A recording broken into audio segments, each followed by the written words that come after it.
Hi, in this session I'd like to look briefly at the Ten Commandments and look at them especially as they are the cornerstone of the new constitution that God was giving ancient Israel. And so notice how it begins. It begins with God reminding them of their deliverance. I am the Lord your God who brought you out of the land of Egypt, out of the house of slavery. It begins with God's grace and God's deliverance. And the purpose of this law was so they would never again be slaves, that they would be able to continue as his covenant people. And the God we worship really does determine whether we are free from slavery. This is true for them. The God we worship really does determine our worldview. We could say a bit more about that later. But out of the worldview comes a way society is organized and the values of society and so many other things. And so right at the beginning, God was saying to Israel, worship me, no other gods before me. And so in worshipping the one true God, Israel would stay free. Just notice the order. Salvation first, they were delivered from Egypt, and now this group of refugees there at Mount Sinai, God was going to teach them how they should live. In our language, they were saved, and then there was God seeking to disciple them with the covenant laws he was giving them. They had to be a discipled people. And basically, the purpose of so much of what we have here is God wanting to change their worldview. You see, they had to be discipled away from the life of idolatry that they had experienced for hundreds of years. As I've mentioned in a previous recording, the worldview of pagan nations was that the different gods were over different aspects of society, and you had to appease those gods so that you could get blessing or prospering or help in different areas of life. And the God that adopted them, the I am, the Yahweh, he was the one true God, and he was over every area of life. And this was something that was a massive challenge to the worldview of these ancient people. It would have taken a whole massive shift in the mindset, and we know from ancient Israel's history, as we have in Judges and Samuel and Kings, how difficult that was. But this was the beginning, the first commandment: no other gods beside the Lord. And so God loved his people. Let's never forget that. And in the covenant he gave them, he was giving them the very best. Now, let's remember Israel were a fallen people, and the law code was for a fallen people. In other words, we can't look at the ancient law code that God gave Moses and think it was perfect. It wasn't. It was for fallen people. There were many laws to protect vulnerable people. There were laws expecting there to be crimes committed and what should happen. And also there was a prevailing worldview at that time. There was polygamy accepted, and it was a patriarchal society, and slavery was an integral part of that ancient world. And what we see is God accommodating those things in his law code, but bringing protections for vulnerable people in those different circumstances. The very best that God has was going to be preached through by his Son, and it's through the gospel. And that was going to be in the future in New Testament times. And we'll look at the differences in these things in another session. But just to say, God's heart for them was he wanted the best. And this law code was recognizing the world was fallen, Israel was fallen. And therefore it was written to accommodate that. While we're talking about this, you may remember how in Mark 10 the Pharisees came and asked Jesus about divorce. Can we divorce our wives? And Jesus said, what does the law say? And they quoted Deuteronomy 24, where it says that divorce can happen. And Jesus said, yes, but Moses gave that because of the hardness of your heart. And from God's perspective, that was never the intention. And Jesus took them back to Genesis 2 before the fall. And what that does is that shows us that these laws were not, that they're not God's perfect, highest will, some of them, but rather they're there recognizing it's a fallen world. And this one, given to a people that have had hundreds of years of experience of idolatry, the first and the most important, no other gods beside me. The God we worship, I've mentioned this, it determines our worldview. And when we look at societies that have not honoured the God of the Bible and not had biblical values at the core, are far more likely to end up in poverty and injustice, and the oppression of the vulnerable is far more likely to be the case. And we don't have to look very far to see societies like that even today.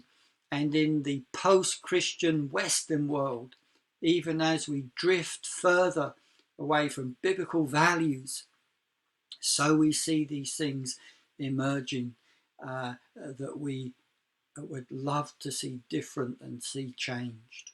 So the first commandment, no other gods. The second, no idols. The one true living God who created all things, the one God whose name has to be an incomplete phrase, I am, because he is so awesome and mighty. No image would truly represent him.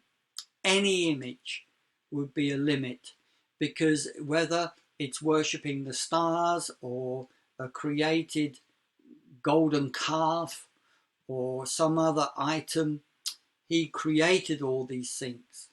How can any of these be an adequate symbol?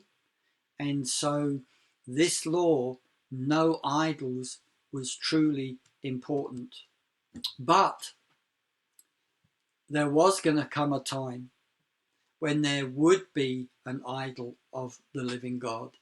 And we as new covenant believers can look back and we can see how Colossians 1:15, the Apostle Paul says of Jesus, he is the image of the invisible God. Hebrews 1:3, he is the reflection of God's glory, the exact imprint of God's very being. Jesus said to Philip in John 14, if you have seen me, you have seen the Father. And so actually, there was an idol in the sense of a perfect replica, the exact image, but it wasn't going to be gold and silver. It was going to be a living, breathing, talking, feeling human being, the incarnate Son of God, who was going to truly represent the living God. But from the perspective of these people, that was going to be 1500 years in the future. We get the blessing of looking back, but I'm sure you understand how important this is. No idol could represent the true living God. The third commandment, no wrongful use of the name. This, of course, means no blasphemy, treating the name of God with respect. But more than that, in a world that, although writing was known and people were able to read, it would seem, with the expense and the lack of reading material, then of course it was an oral culture, and therefore often commitments were made verbally.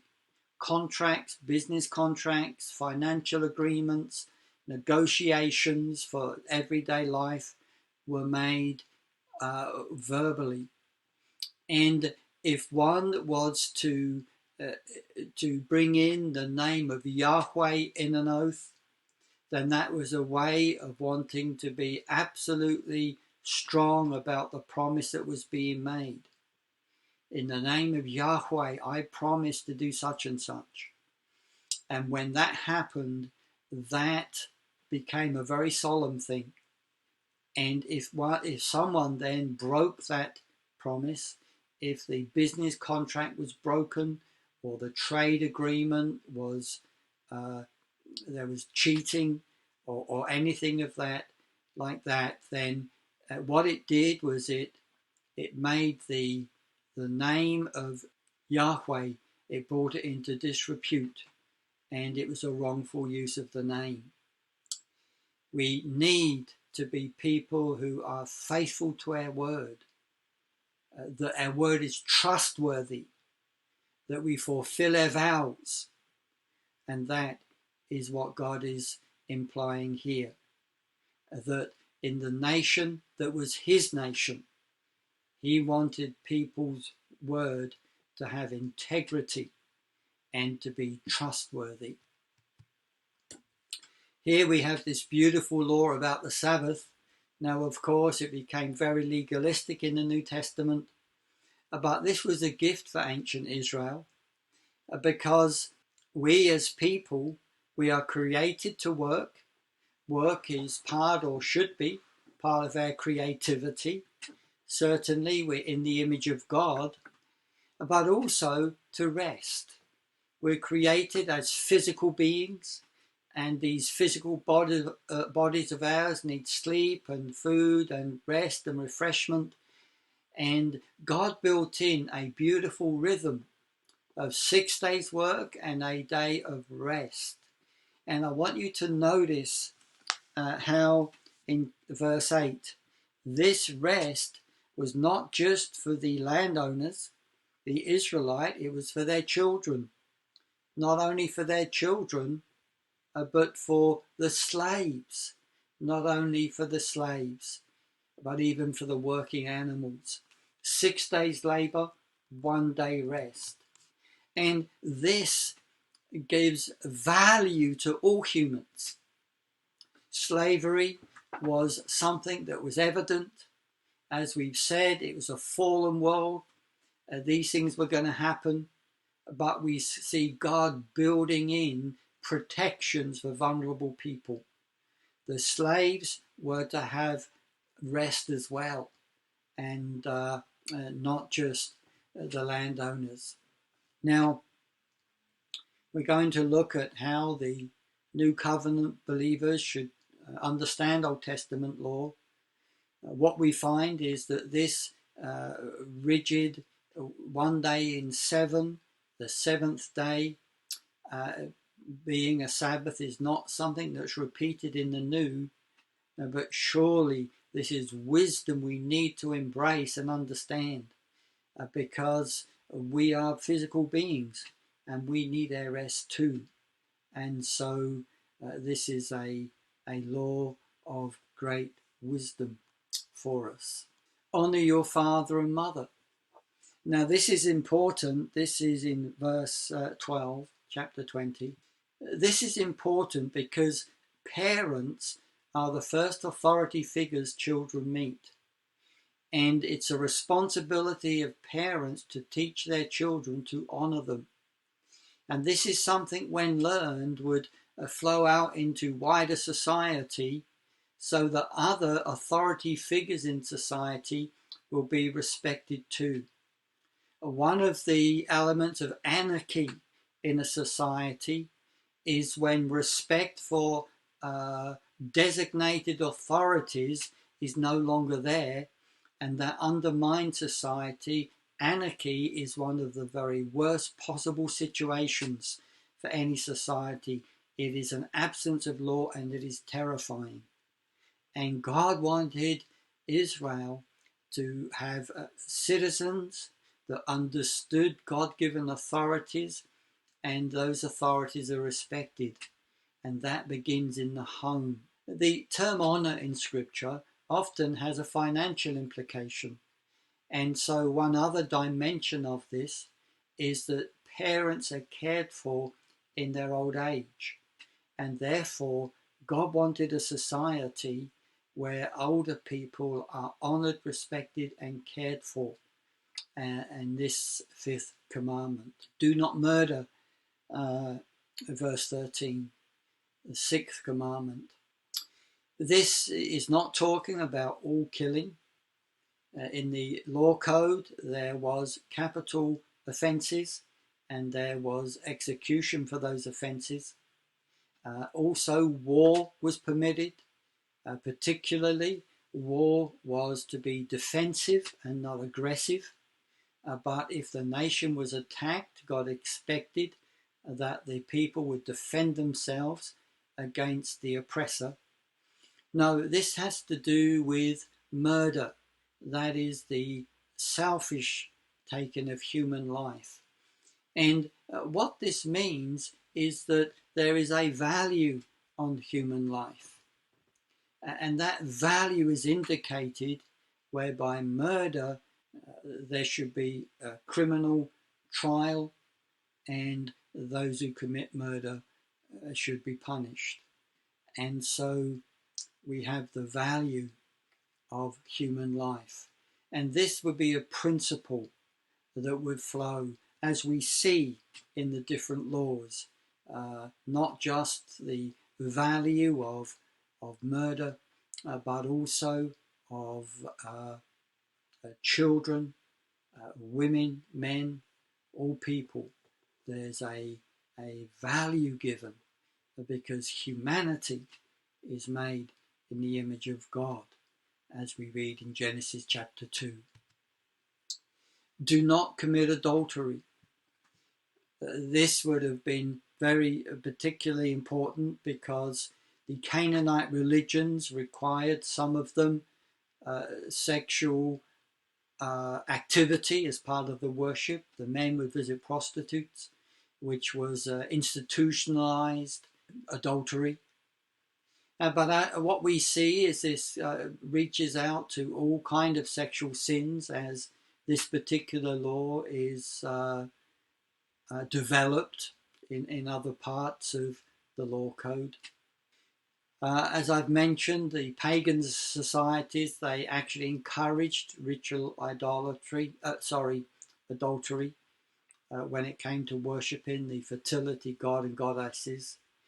And the beauty of this law is it recognizes the massive repercussions of sexual immorality.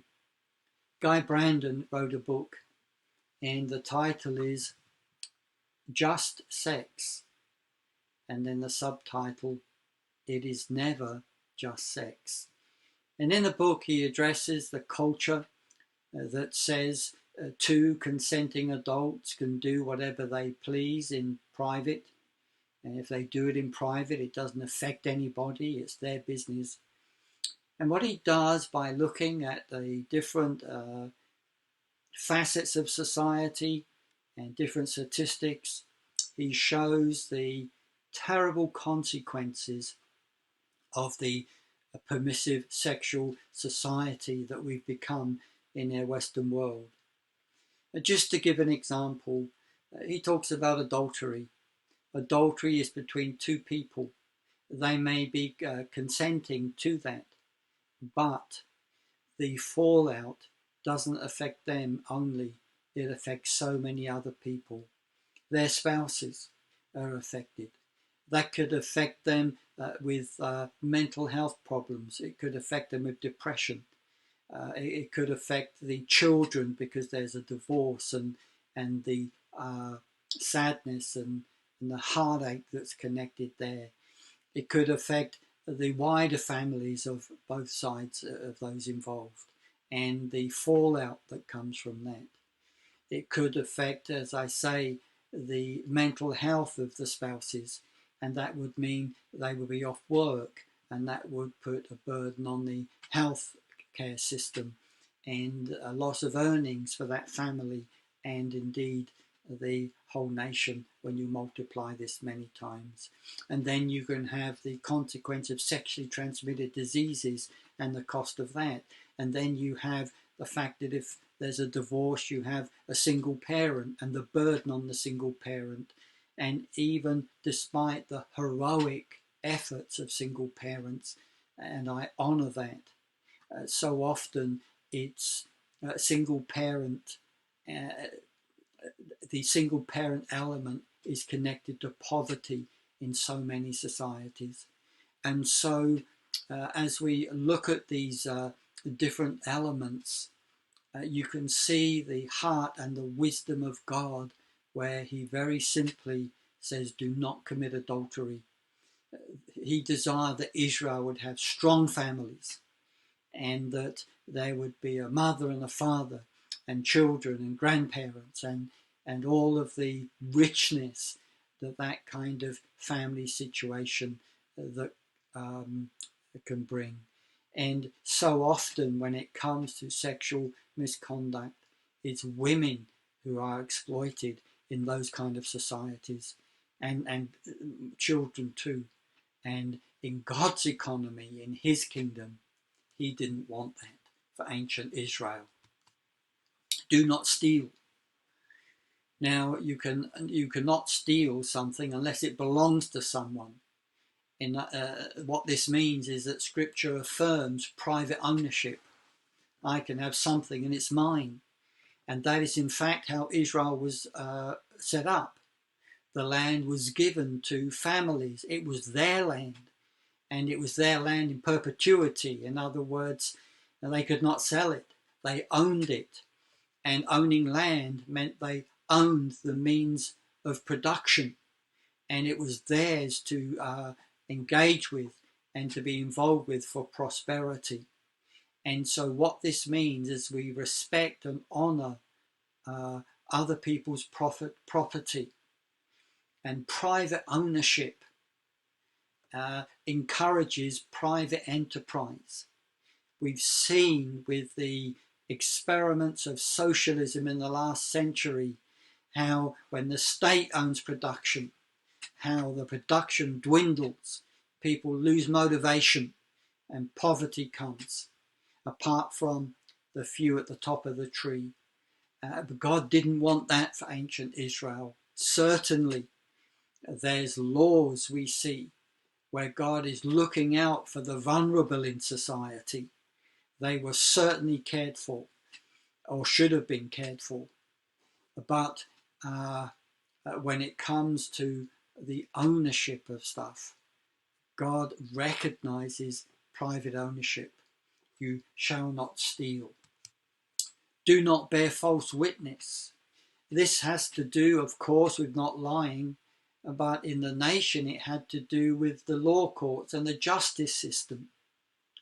And for any society to thrive, it needs a strong justice system of integrity, whereby a citizen would know they could go to the law court and justice would be done. And it doesn't matter whether they are rich or poor, whether they are male or female. If they have a complaint, the justice system would deal with them fairly. Therefore, this had to do with not being involved in perjury in the law court system. That when you go to court, you tell the truth. It's Lauren Cunningham in his marvellous book, the book that transformed nations, where he speaks about the impact of the Bible on societies that he has seen firsthand as he's travelled to all the countries of the world. And in talking to government officials of a poor country, they asked him, Lauren, why are we so poor? And he said, there's a trinity that will keep you in poverty: injustice, corruption, and unbridled greed. Those three things. And when you go to countries and you look and you see those elements, then those elements are the things that keep a country poor. And in God's economy, in his society, he wanted justice for all. Finally, number 10, do not covet. This is the only commandment that gives attention to the heart. But what it shows is that God did not simply want the law to be external. What he wanted his people, he wanted them to obey the commandments, but also to have them in their hearts, so that not only are they righteous outwardly, but also inwardly. God's always been interested in the heart, not just in actions. And so if the heart is right, then everything else will follow. These 10 commandments, they become, for Israel, a declaration of freedom, because these laws become the foundation of a free society, and they become a bedrock on which a society can thrive, prosper, and be secure. Now, I've not counted them myself, but I understand the rabbis have counted the laws in the law of Moses, and there's 623. And as we will see, as we continue to study, all of the 613 laws are really a commentary or an expansion of these 10. These become the bedrock foundation for ancient Israel.